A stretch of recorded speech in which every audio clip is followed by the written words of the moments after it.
Ketika malam gelap gulita, nafasnya dan dia sehat, dia hanya seperti terserang flu dan demam saja. Sementara kita tetap sehat. Yang dibaca apa ketika malam gelap gulita? Yang dibaca apa? Ada zikir khususnya.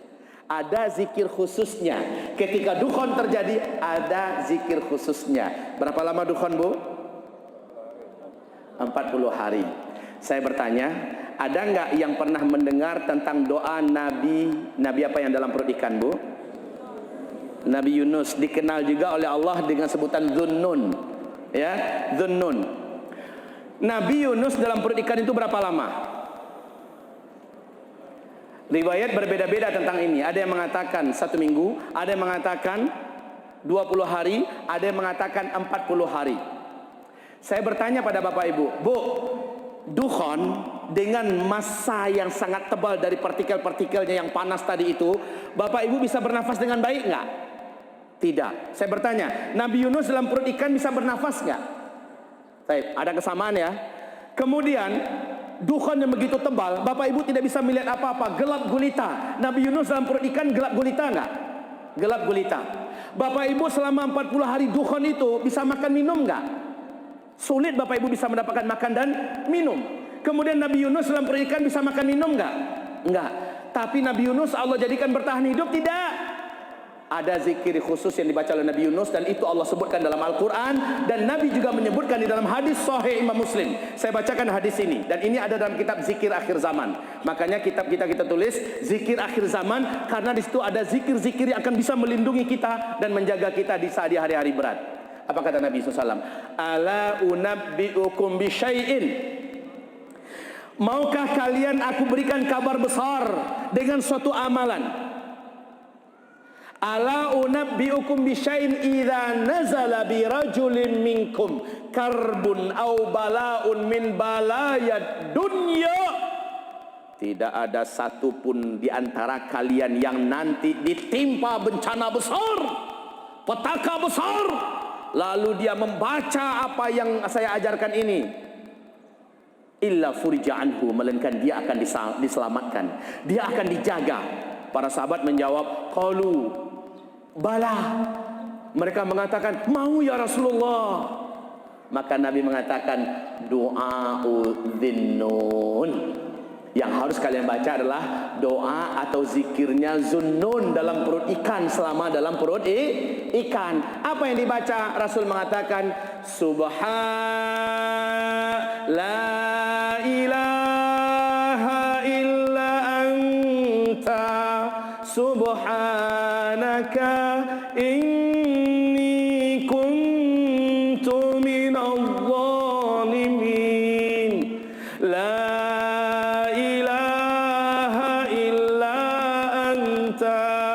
subhanaka inni kuntu minadh dhalimin. Sama-sama. La ilaha illa anta subhanaka inni kuntu minadh dhalimin. Baca.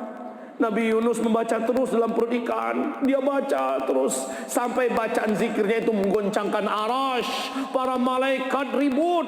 Zikir siapa yang begitu kuat ini? Zikir siapa yang begitu mengguncang arash ini? Allah berkata, itu adalah zikir kekasihku Yunus.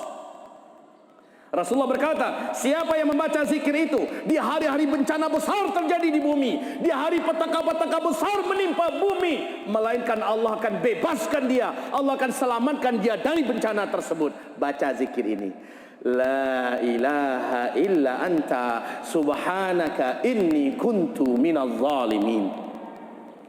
Bapak Ibu, saya pernah menjalani hari yang berat di sebuah negara tetangga. Sangat berat hari itu. Dan bagi saya ini adalah sangat berat. Mungkin dalam hidup saya itu berat sekali. Bapak, tanpa bermaksud untuk mannan insyaAllah ta'ala, saya baca la ilaha illa anta subhanaka inni kuntu minadh dhalimin. La ilaha illa anta subhanaka inni kuntu minadh dhalimin. Semalaman saya baca. Subhanallah. Besoknya Pak, Allah berikan jalan langsung. Allah lepaskan, Allah bebaskan hamba Allah ini.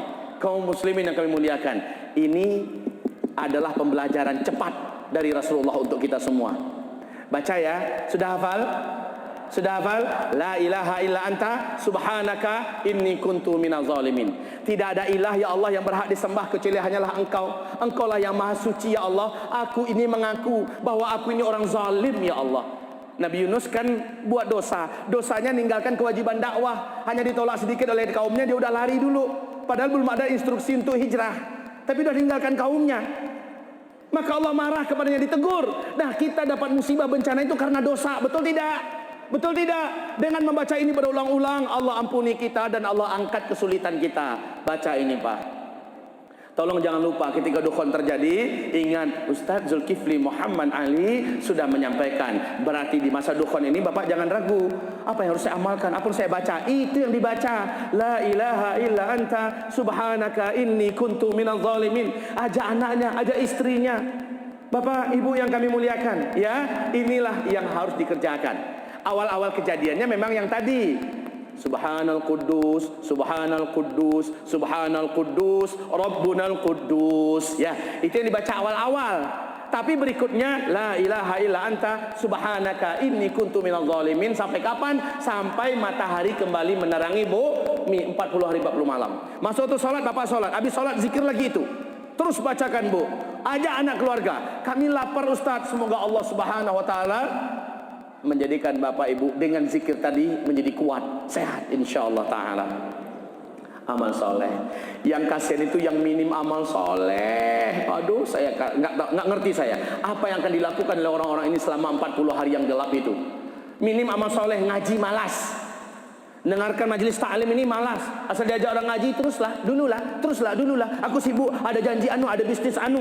Sementara orang yang rajin dengarkan pengajian macam ini, insya Allah ketika itu terjadi, semoga Allah ingatkan di memori Bapak Ibu apa yang harus dibuat. Amin. Semoga Allah ingatkan, Allah segarkan penyampaian saya ini kepada Bapak Ibu. Amin ya Rabbal Alamin. Bapak, ciri-ciri meteor akan menghantam bumi ada. Sebentar, Bapak Ibu. Dukhon tadi panas kan? Panas Bu? Dukhon itu sampai nggak ke kutub utara? Sampai nggak ke kutub selatan? Mencair. Orang yang tinggal di tepi-tepi pantai, kota di akhir zaman akan terjadi 3 petaka serentak. Tolong buka halaman 290. Buku ini, Hadhil ummah khasfun. Penenggelaman negeri-negeri. Kapankah itu akan terjadi? 3 peristiwa mengerikan, hujan meteor. Yang kedua, penenggelaman negeri-negeri, kota-kota. Yang ketiga, perubahan bentuk. Kapankah itu ya terjadi 3-3 itu ya Rasulullah? Rasulullah menjawab, idza, apabila umatku sudah melakukan 3 perkara berikut ini. Jadi 3 bencana besar itu akan terjadi kalau umatku sudah melakukan 3 perkara berikut ini.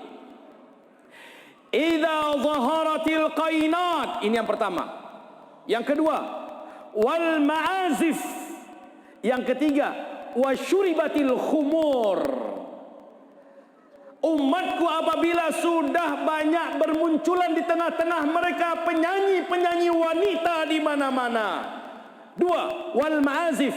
Apabila musik dan alat-alat musik sudah menyebar di tengah umatku di mana-mana. Yang ketiga, wasyuribatil khumur. Apabila khamar, minum-minuman memabukkan, barang-barang memabukkan sudah menyebar dan beredar di tengah umatku di mana-mana. Jika yang 3 ini sudah kalian dapatkan di zaman itu, maka bersiap-siaplah hujan meteor akan menghantam bumi. Bersiap-siaplah dengan banyaknya negeri-negeri dan kota-kota yang tenggelam. Bersiap-siaplah banyaknya yang terjadi perubahan bentuk. Allahu Akbar. Bumi kita sekarang mulai memasuki arus sungai meteor sejak tahun 2013 Bapak Ibu.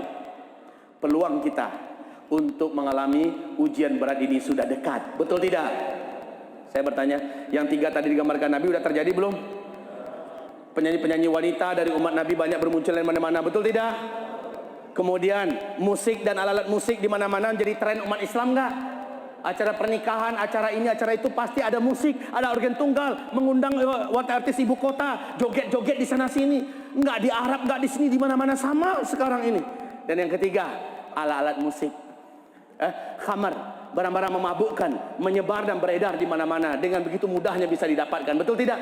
Apalagi dengan Cina, dengan program reklamasinya, memasukkan di tiang-tiangnya sekian ton barang-barang celaka itu, betul? Masya Allah, kaum muslimin, makin luar biasa. Ini ujian umat Nabi Muhammad. Sebentar lagi kayaknya meteor akan menghantam bumi dan dukhon akan terjadi. Apa persiapan Bapak Ibu? Sudah ada? Apa yang akan Ibu